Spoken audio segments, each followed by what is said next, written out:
নমস্কার দর্শক বন্ধু, আশা করি সবাই ভালো আছেন। বাড়িতে বসে নিজেদের কুণ্ডলী দেখুন, সন্তানদের দেখুন। আজ যে বিষয়টা দেবো সঞ্চার, গ্রহদের সঞ্চার কেমন। সঞ্চার বিচারটা মেন, রাশির ওপরে কোন গ্রহ এখন আছে। যেমন আমি এক এক করে রাশির ঘরটা লেখা আছে, প্রত্যেকে ভালো করে দেখুন। একটু ছোট বোর্ড তো সমস্যা হবে, বাড়িতে এটা দেখাচ্ছি। যখন ক্লাস করাই তখন বড় বোর্ড থাকে। এই যে আমি এক থেকে দেখাচ্ছি। এক নম্বর হলো মেষ রাশির ঘর, এখানে মঙ্গল বসে আছে বর্তমান এখন। 2 নম্বর ঘরটা হলো বৃষ রাশির ঘর, বৃহস্পতি বসে আছে। 3 নম্বর মিথুন রাশির ঘর, রবি বসে আছে। রবি কিন্তু 25 ডিগ্রি আছে, আর 5 দিন পরে আবার কর্কট রাশির ঘরে চলে আসবে। এক মাস পরে একটা ঘর পাল্টায়, কিন্তু চন্দ্র 2.5 দিনে একটা ঘর পাল্টায়। শনি কিন্তু 2.5 বছর পরে একটা ঘর পাল্টায়। এখন বর্তমান বসে আছে 25 ডিগ্রি নিয়ে, একাদশ ঘরে বসে আছে। 11 নম্বর ঘরটা হলো কুম্ভ রাশি ঘর। কুম্ভ রাশির পূর্ণ 7.5 চলছে। মকরের ঘরে ছিল, বেড়ে মকরের 7.5 মধ্যে আছে, কিন্তু পূর্ণ 7.5 নয়, কিন্তু মেন 7.5 হলো কুম্ভ রাশির। এবার পাশে, পিছনে আর সামনে এই 3টে ঘর মানে 3 আড়াই 7.5, 2.5 বছর থাকে। মীন রাশিরও 7.5 চলছে। এখন মীন রাশি সবচেয়ে বেশি স্টাফ কেন? শনি 7.5, মীন রাশি, অত রাহু বসে আছে। এটা বলা হয় গ্রহদের সঞ্চার। এবার রাহু সবে 12 ডিগ্রি, এখন অনদিন থাকবে 12 ডিগ্রি। এবারে তেমনই চন্দ্র দেখো 2.5 দিন পরে পাল্টায়। চন্দ্র এখন বর্তমান সিংহ রাশি ঘরে বসে আছে 29 ডিগ্রি। 29 মানে রাত কেটে গেলে চন্দ্র আবার চলে আসবে কন্যা রাশির ঘরে। তেমন 2.5 দিন পরে চন্দ্র যে ঘরে যাবে সেইটা রাশি সৃষ্টি হয়। আর শনি 2.5 বছর, তার 7.5 নিয়ে বলবো। এখন কোন কোন রাশি বেশি টাফ প্রথমে বলি। এই যে কুম্ভ রাশি 7.5 চলছে, কুম্ভ রাশি জাতকদের অবশ্যই টাফ আছে। কর্ম ছেড়ে যাওয়া, শরীর খারাপ হওয়া, শারীরিক সমস্যা, কষ্ট ঘটবেই। 100%, ধরে 100 মানুষের মধ্যে যদি 80 জনের চার্ট ভালো আছে, 80 জনের খারাপ আছে, 20 জনের ভালো আছে, তবে ব্যতিক্রম হয়। যাদের চার্ট খারাপ আছে তাদের শনি 7.5 কিন্তু অবশ্যই ভোগান্তি হবে। অনেকেই জ্যোতিষী বলে 7.5 কিছু হয় না, অবশ্যই হয়। কর্মক্ষেত্রে ব্যাঘাত, প্রেমের ছেড়ে যাওয়া, স্বামী স্ত্রী অশান্তি হওয়া, শত্রুবৃদ্ধি, শারীরিক কষ্ট, হাড়ের যন্ত্রণা ঘটবেই ঘটবে। যেমন কর্কট রাশির 8মে শনি পড়েছে। এই যে কর্কট রাশি 4 নম্বর ঘর, 1 2 3 4 5 6 7 8, 8মে শনি মানে হেলথ। কর্কটের যাদের হেলথের উপর অনেক সমস্যা আছে, কত ঢাইয়া বলা হয়, ঢাইয়া চলছে। কর্কটের ঢাইয়া ও বৃশ্চিক রাশির ঢাইয়া চলছে। এই বৃশ্চিক রাশির ঢাইয়া চলছে এখন। বৃশ্চিক রাশির ঢাইয়া চলছে মানে বৃশ্চিক রাশির যথেষ্টভাবে টাফ আছে। শারীরিক কষ্ট, মানসিক চাপ বাড়বে, কর্মক্ষেত্রে ব্যাঘাত ঘটাবে। তেমন মীন রাশিরও 7.5, তার সঙ্গে রাহু বসে আছে। সাবধান করে দিচ্ছি, নিজেরা চলার পথে সাবধান হোক। শুধু স্টোন পড়লে হবে না, নিজেদের বাস্তুরও সমস্যা আছে। যার বাস্তু যতটাই খারাপ, শনি 7.5 ততটাই টাফ পাবে। এবং কর্কট রাশিদেরও খুব টাফের মধ্যে যাবে। কেন? এখন ঢাইয়ার মধ্যে আছে, অত ঘর হিসাবে 8ম ঘরে এখন শনি সবচেয়ে বেশি টাফ। আর কুম্ভ রাশির পূর্ণ 7.5, যদিও তার চার্ট ভালো হলে যে জাতকদের তাদের অনেকটাই ভালো, মানে এই 7.5 চলার কারণে তাদের উন্নতি হবে। তার হরস্কোপ খারাপ হলে, বাস্তু খারাপ হলে খুবই সমস্যা দেখা দেবে।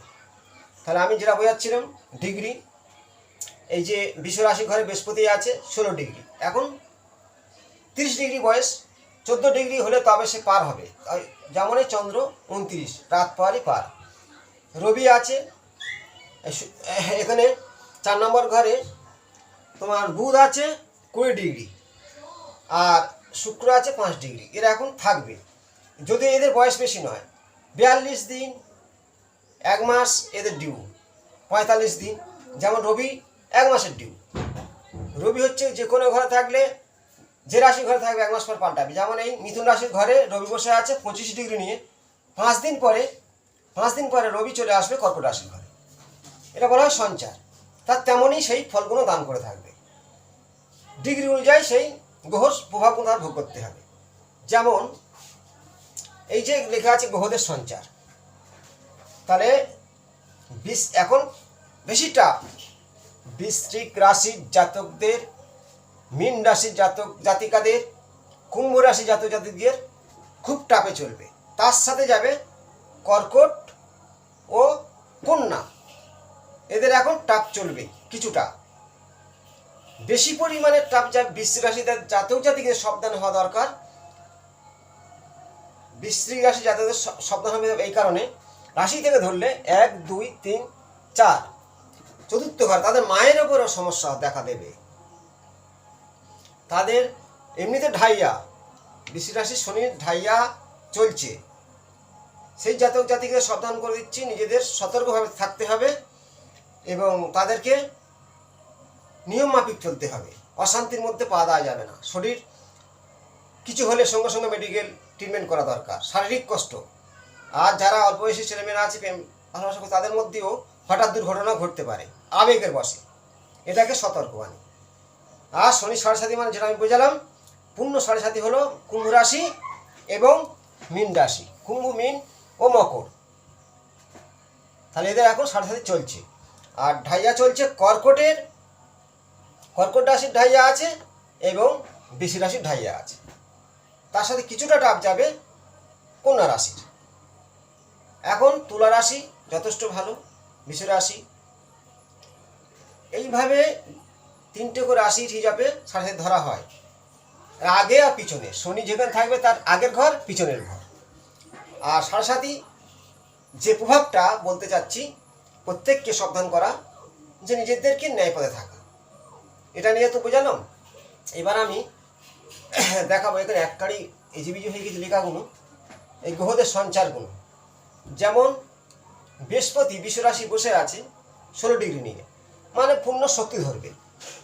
এখানে রবি মিথুন রাশি থেকেও কোনো ফলবান 25 ডিগ্রি, মানে সে বুড়ো হয়ে গেছে। রবি কী করে? যশ সম্মান তেজ খ্যাতি দেয়। তেমনই এই কর্কট রাশি বসে আছে ধর শুক্র, বুধ, লক্ষ্মী যোগ করেছে, কিন্তু এখানে শুক্র 5 ডিগ্রি মানে বালক, আর বুধ 20 ডিগ্রি মানে অনেকটাই বয়স হয়ে গেছে। এই যে গ্রহদের সঞ্চারে কিছু কিছু ফল মানুষ মাসিক ফল, বার্ষিক ফল এইভাবে পাওয়া যায়। আর কর্কট রাশির এখন কর্মের ঘর, ধরো 8ম ঘর, 9 নম্বর ঘর রাহু বসে আছে ভাগ্যের ঘরে, আর 10 নম্বর ঘরে মঙ্গল আছে, একাদশে বৃহস্পতি আছে। একাদশ ঘরটা এখন কর্কট রাশিতে কিছুটা ইনকামের রাস্তা অবশ্যই দেখা দেবে।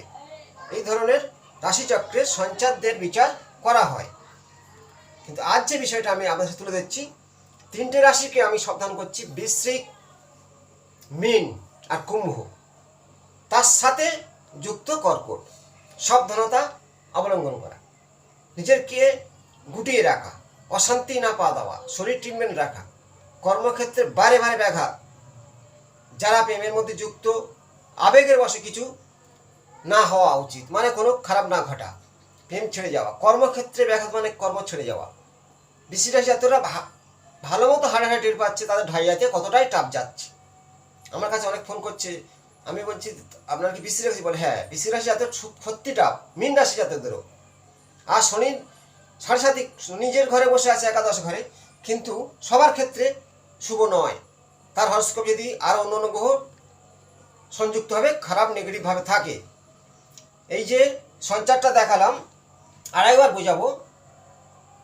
দৃষ্টি বিনিময় কী করে হয়? যেমন সোজাসুজি সপ্তম দৃষ্টি হয়, প্রত্যেকটা গ্রহ সপ্তম দৃষ্টি আছে, আরও দৃষ্টি আছে, কিন্তু একটা ভিডিও সপ্তম হবে না। কিছুটা বোঝালাম। 3টে রাশি নিয়ে বলার জন্য আমার এই ভিডিওটা করা, সাবধান করার জন্যে। 1 নম্বর হলো বৃশ্চিক, কুম্ভ ও মীন, এই 3টে রাশি খুব টাপ। তার সাথে সঙ্গে থাকবে কর্কট ও কন্যা। প্রত্যেকে একটু শনির দিক থেকে সতর্ক থাকুন, ন্যায় পথে থাকুন, ধৈর্য ধরুন। অশান্তি কোনো মতে করা যাবে না।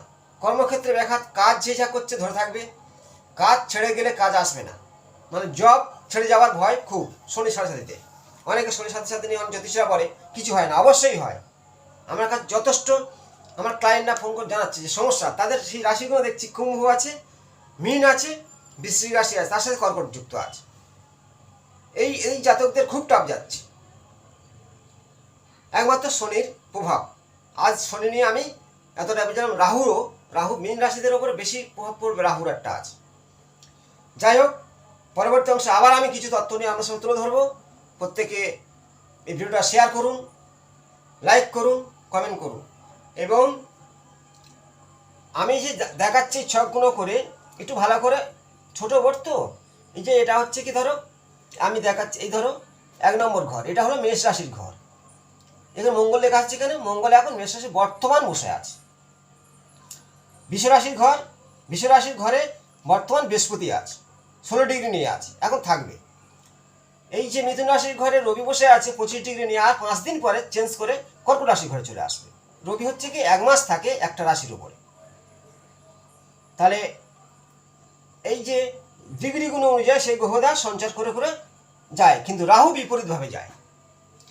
এই যে বৃহস্পতি এইভাবে যাচ্ছে, কিন্তু রাহু কেতু বিপরীতভাবে যায়, মানে এন্টিকভাবে যায়। ঘড়ির কাঁটার দিক থেকে সোজাসুজি যাচ্ছে রাহু, আর গ্রহরা এইভাবে আসে। তার জন্যে রাহু গেল শনির সাথে যুক্ত হয়ে গেল। এই যে এখন এইভাবে রবি আছে 5 দিন পরে কর্কট রাশি ঘরে ঢুকে যাচ্ছে। তেমনই চন্দ্র আছে মিথুনের ঘরে 29 ডিগ্রি নেই, মানে আর রাত পোয়ালে ও কন্যা রাশি ঘরে চলে যাবে। এইভাবে গ্রহদের সঞ্চার হয়, তেমনই সেই ফলগুলো ভোগ করে প্রতিটা মানুষ। পরবর্তী অংশে আবার আমি বুঝাবো। সবাই ভালো থাকবেন, নমস্কার।